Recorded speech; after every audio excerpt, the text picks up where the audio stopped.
इससे पहले हम लोग पंच परमेश्वर पाठ के आधा भाग को पढ़े थे, जिसमें हम लोग पढ़े थे कि एक गांव है जिसमें दो मित्र हैं। एक का नाम है जुम्मन शेख, दूसरे का नाम है अलगू चौधरी। दोनों में गाढ़ी मित्रता थी और वे दोनों का सब कुछ साझा चलता था। एक कहीं जाते तो दूसरे के ऊपर अपना घर परिवार छोड़कर चले जाते। तो इस तरह से उनकी पूरी जागीर की देखभाल दूसरे करते और फिर उनके जाने पर दूसरे। तो इस तरह से अलगू चौधरी और जुम्मन शेख की मित्रता बहुत गहरी थी। लेकिन उनके जुम्मन शेख की एक मौसी थी, ये सब हम लोग पहले पढ़ चुके हैं कि जुम्मन शेख की मौसी की कुछ मिल्कियत थी, उनके कोई संतान नहीं थे, कोई दूर दराज रिश्ते में नहीं था। तो इसलिए जुम्मन शेख ने उनसे उनकी मिल्कियत लिखवा ली और उनके भरण पोषण का वादा किया। लेकिन मिल्कियत लिखाते ही, उनकी जमीन जायदाद लेते ही उनका रवैया बदल गया। तो इसलिए मौसी ने पंच बुलाया और यहाँ तक हम लोग पढ़ चुके थे कि मौसी ने पंच बुलाया और जुम्मन शेख को पंचायत पर पूरा भरोसा था कि उनके पक्ष में ही निर्णय होगा। लेकिन उनके मित्र ही पंच बने अलगू चौधरी और उन्होंने मौसी के पक्ष में निर्णय दिया। अब हम लोग आगे हम लोग देखेंगे कि थोड़ी ही दिनों बाद एक घटना घटती है कि अलगू चौधरी बैल खरीदते हैं। एक बैल की जोड़ी, दो बैल खरीदते हैं। बहुत ही अच्छा बैल था, बहुत हिष्ट पुष्ट। लेकिन थोड़े दिनों में ही उस जोड़ी का एक बैल मर गया। उसके बाद एक बैल जो बचा वो उनके किसी काम का नहीं था, क्योंकि एक बैल से हल नहीं जोत सकते थे, काम नहीं ले सकते थे।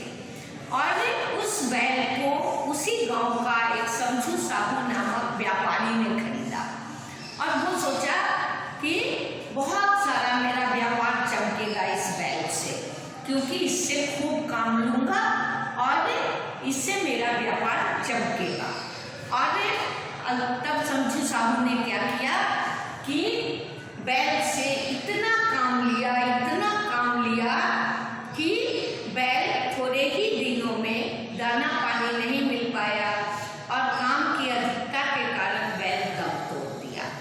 अब अलगू चौधरी का पैसा था समझू साहू के पास कि धीरे धीरे कमाएगा और दे देगा। फिर क्या हुआ कि बैल मरने के बाद समझू साहू बैठ गए। घटना को हम लोग इसको देखें कि एक दिन चौथी खेप में साहू ने दूना बोझ लादा।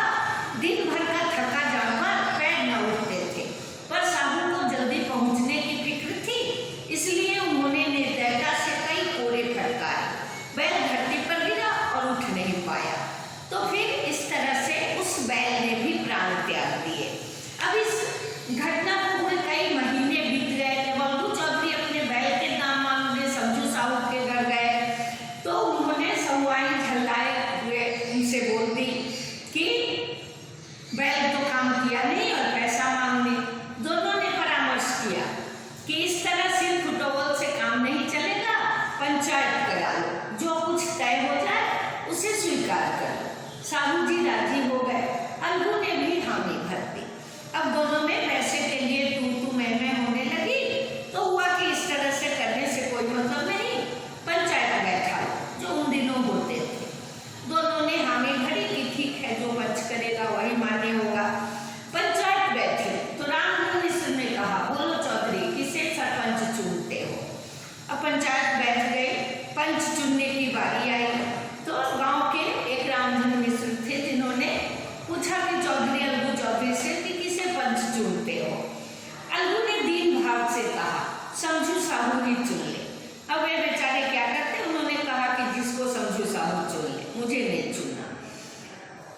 समझू खड़े हुए और कड़क कर बोले, मेरी ओर से जुम्मन शेख। अब समझू साहू को लगा कि दोनों मित्र में अनबन है और मेरी ओर से जुम्मन शेख ही पंच बैठेंगे तो मेरे पक्ष में बदला सधाने के लिए मेरे पक्ष में निर्णय देंगे, फैसला सुनाएंगे। तो उन्होंने जुम्मन शेख को ही चुन लिया। जुम्मन का नाम सुनते ही अलगू चौधरी साहू ने जुम्मन शेख का नाम लिया तो अलगू चौधरी का कलेजा तो धड़कने लगा कि पता नहीं क्या करेंगे। मानो किसी ने अचानक थप्पड़ मार दिया हो। किसी ने पूछा, क्यों चौधरी, तुम्हें कोई उचित तो नहीं, अर्थात कोई विरोध तो नहीं, किसी तरह की परेशानी तो नहीं? चौधरी ने निराश होकर कहा, नहीं, मुझे क्या उचित होगा। चौधरी ने कह दिया कि नहीं, निराश तो हो गए थे नाम सुनते ही, लेकिन उन्होंने कहा कि नहीं, मुझे कोई उज्र नहीं है, किसी तरह की परेशानी नहीं है। चौधरी ने निराशा होकर कहा।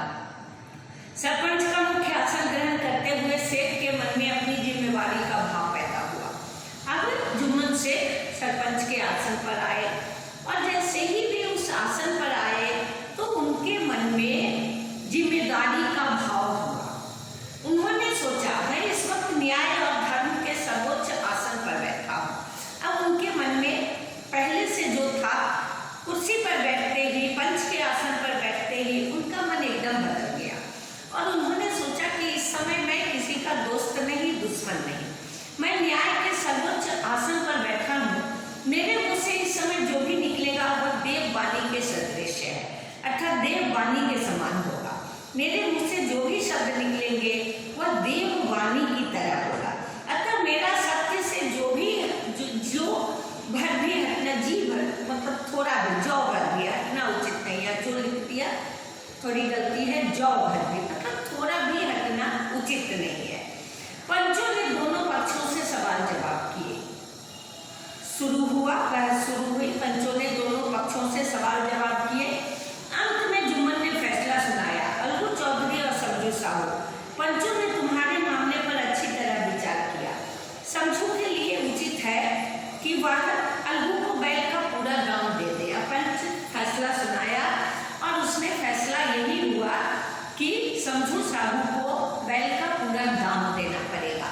जिस समय उन्होंने बैल लिया उस वक्त उसे कोई बीमारी नहीं थी। जब उसने समझू साहू ने बैल लिया था तो बैल को कोई बीमारी नहीं थी और बैल की मृत्यु केवल इस कारण हुई कि उसे कठिन परिश्रम लिया गया और उसके दाने चारे का कोई प्रबंध नहीं रखा गया। तो यह पूरी की पूरी गलती समझू साहू की थी, तो इसलिए बैल का दाम देने के लिए उसे कहा गया। सरपंच का फैसला सुनकर अलगू चौधरी फूले न समाये। अलगू चौधरी बहुत खुश हुए और इसलिए नहीं कि उनको पैसा मिल रहा था, इसलिए कि फैसला उचित हुआ था और खुशी के मारे उनकी आंखों से आंसू छलक पड़े। वह उठ खड़े हुए और जोर से बोले, पंच परमेश्वर की जय। इसके साथ ही चारों ओर ध्वनि हुई, पंच परमेश्वर की जय। सभी लोग पंच परमेश्वर की जय करने लगे। जुम्मन शेख सरपंच के आसन से उठे और अलगू चौधरी को गले लगा लिया। दोनों ऐसे मिले जैसे वर्षों से पिछड़े मिल रहे हो। अब जुम्मन शेख को अपनी गलती का एहसास हो गया था। उन्होंने सोच लिया था, यह सोचा कि अलगू चौधरी जो उस समय फैसला किए थे वही उचित था जैसे आज उन्होंने किया। तो इस तरह से इस कहानी में पंच को परमेश्वर माना गया है और यही बताने की कोशिश की गई है कि न्याय करने का जब भी समय आता है तो उसमें कोई किसी का दोस्त और दुश्मन नहीं होता है। न्याय न्याय होता है और इससे परे हटकर किया जाता है। तो इस तरह से यह पाठ एक सामाजिक परिवेश से आधारित है और हम लोग इस पाठ के द्वारा यही शिक्षा ग्रहण किए हैं। अब हम लोग देखें कि आगे हम लोग मौखिक खत इसमें कर चुके थे। लघु उत्तरीय प्रश्न के उत्तर करना है। मौसी पंचायत में मामला अपना लेकर क्यों गई थी, तो हम लोग पढ़े हैं कि मौसी को दाना पानी की दिक्कत हो रही थी और वो अलग रहकर अपना खर्च मांग रहे थे जुम्मन शेख से, इसलिए वो गई थी पंचायत में लेकर अपना मामला। अलगू चौधरी ने क्या फैसला सुनाया, तो अलगू चौधरी ने फैसला सुनाया कि मौसी को अलग रहने के लिए माहवारी खर्च दिया जाए, अन्यथा उनकी रजिस्ट्री रद्द समझी जाएगी। जुम्मन को अपनी जीत पर संदेह क्यों नहीं था, तो जुम्मन को अपनी जीत पर इसलिए संदेह नहीं था कि पूरे गांव में उनका एहसान सभी लोग मानते थे, तो इसलिए उनको पूरा भरोसा था कि गांव में कोई भी मेरे विरुद्ध जाएगा ही नहीं। और सरपंच का फैसला सुनकर सभी लोग एक स्वर में पंच परमेश्वर की जय बोले। तो इस तरह से लघु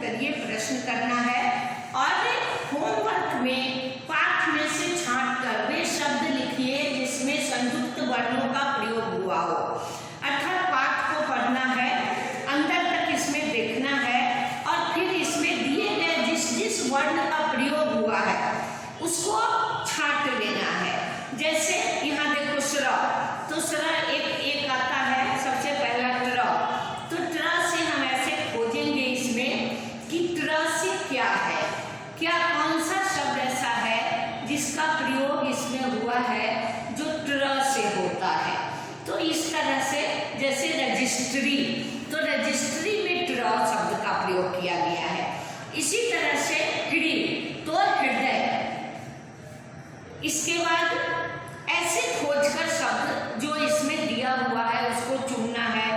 इसके बाद विलोम शब्द लिखना है, जैसे